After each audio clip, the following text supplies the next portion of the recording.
강제 집행은 어떻게 이루어질까, 진행될까? 여러분 궁금하지 않으세요? 뭐 강제 집행이라고 그래갖고 가서 그저 사람 그저 막 그냥 강압적으로 하고 그런 게 강제 집행은 아니에요. 근데 우리가 보면 이제 보면 채권을 회수할 때 회수하지 못할 때 있지 않습니까? 그러면 어때요? 내 물건이 보면 저쪽에 있기도 창고에 있기도 하지 않습니까? 그럼 어떻게 하고 싶으세요? 가서 문을 따고 막 갖고 오고 싶기도 하지 않습니까? 그 사람을 그저 물리적인 행사를 해서라도 어떻게든지 찾아오고 싶죠. 그러면 안 되죠. 그러면 이제 무법천지가 되고요. 그래서 우리는 어떻습니까?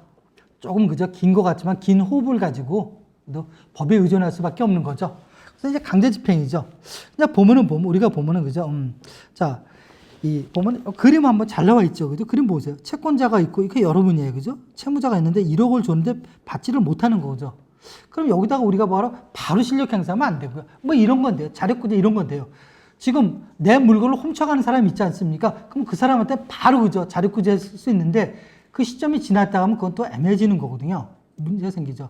만약에 여러분이 물건 있는 거, 창고에 있는 물건을 그냥 가져왔다. 이게 형사문제 생길 수가 있거든요. 그래서 보면 그걸 가지고 미리 뭐 해야 됩니까? 채무자로부터 우리가 보면 지금까지 했던, 전 시간에 했던 민사소송을 통해서 집행권한, 즉 판결문 그걸 받아서 그걸 가지고 법원에다 신청을 하죠. 유체동산 같은 거는 유체동산 압류한다는 거. 즉 빨간 딱지 붙여서 경매해달라는 거, 팔아달라는 거고요. 부동산도 경매해서 팔아달라는 거고요. 채권도 뭡니까? 채권도 보면 이제 보면 그걸 압류해서 그죠? 내가 받아오겠다 이런 조치를 하는 거죠.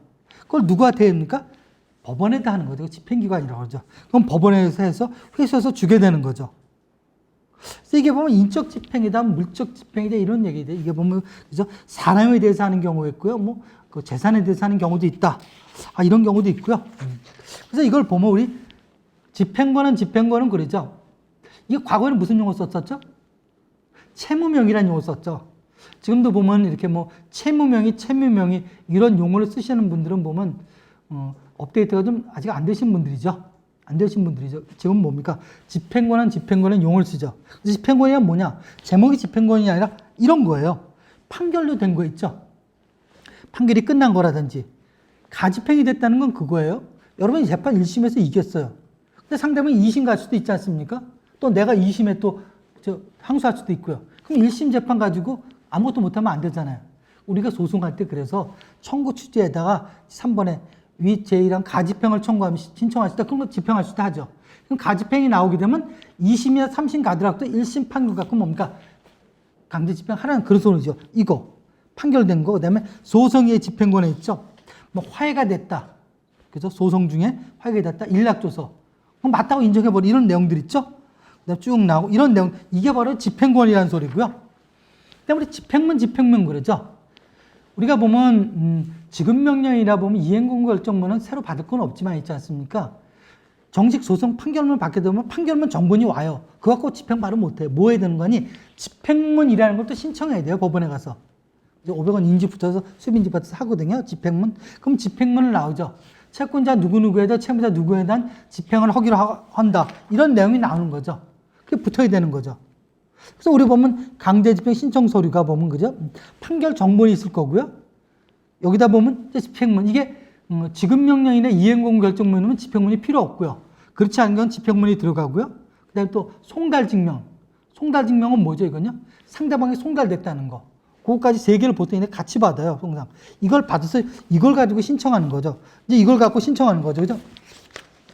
이걸 갖고 신청하는데 보면은 그죠? 자, 우리가 보면 이제 이런 경우 있을 수 있죠. 이제 집행을 하다 보면 주소가 바뀌는 경우 있죠. 주소를 바뀌었으면 기존의 채무자가 신청했던 거죠. 채무자 주소로 되어 있었고 실제로 그 사람이 받은 경우가 있을 수 있지 않습니까? 그러면 그 주소에 대해서 뭡니까? 본인이 이사를 갔다면 이주했다면 그걸 본인이 저걸 해줘야 되는 거죠. 신고를 해야 되는 거죠. 신고를 하지 않으면 법원에서 어떻습니까? 종전 주소에다가 송달하면 그걸 받은 걸로 보고 집행을 해버리는 거죠. 이런 경우죠.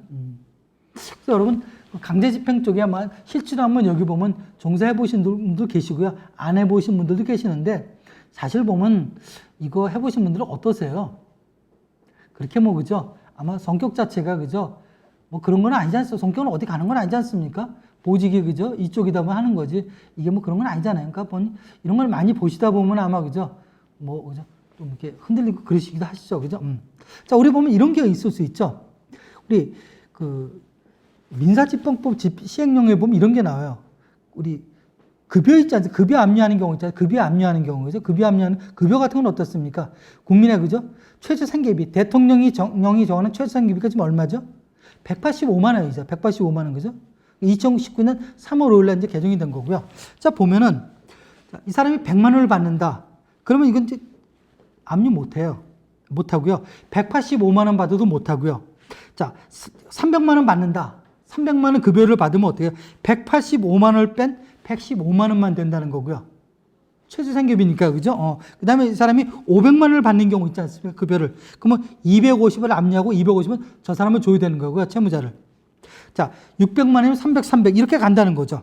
그래서 이런 금액들이 보면 그냥 하는 게 아니라 법원, 그죠? 법원에서 보면 그 전자민원센터 가면 이런 내용들이 있고요. 민사집행법 시행령에 보면 이런 내용들이 나와 있죠.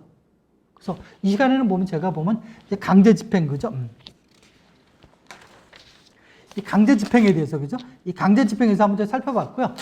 이 강제집행은 어떻게 진행할까? 이거는 내 마음대로 하는 게 아니라 어떤 뭡니까? 집행권이 필요한 거고, 집행권을 통해서 진행하면 되는 거고, 또 진행할 때도 뭡니까? 진행할 때도 내가 필요한 서류가 있다는 걸 보시고요. 그래서 이걸 통해서 보면 이제 이 강제집행을 통해서 뒤에 설명드리게 될 이제 보면 여러 가지 보면 실제상, 그죠? 조치들이 나오게 되는 거죠.